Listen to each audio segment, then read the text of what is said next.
એક શેઠ ઘણા પૈસાદાર યુવાન પુત્ર વૈભવ અને લાડમાં ઉછરેલો. શેઠને વિચાર આવ્યો કે આ બગડી જશે, તેને કંઈ પાઠ ભણાવવો જોઈએ. પુત્રને બોલાવી કહ્યું, તારે રોજ 1 રૂપિયો કમાવી આપવાનો, પછી જેમ ફરવું હોય ત્યાં ફરવાનું અને પછી જ ઘરે જમવાનું મળશે. પુત્રે તો હા પાડી. પુત્રે યુક્તિ વાપરી. મામાને ઘેર ગયો, 1 રૂપિયો ઉછીનો માંગ્યો. ઘેર આવીને પિતાને રૂપિયો આપ્યો. પિતાએ કહ્યું, બહાર કચરાના ઢગલામાં નાખી આવો, પછી હાથ પગ ધોઈ જમવા બેસી જા. પુત્રે તેમ કર્યું. પુત્રે બીજે દિવસે કાકાને પકડ્યા, તેમની પાસેથી રૂપિયો લાવ્યો. આમ ગામના બધા સગાવાલાને ઘેર જઈને 1 રૂપિયો લઈ આવ્યો અને ઘેર આવીને પિતાને આપતો.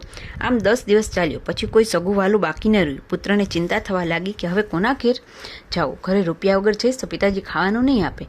કોઈ ધંધો કામ ન મળ્યું. છેવટે સ્ટેશન પર ગયો અને પોટલા ઉચક્યા અને રૂપિયો કમાયો.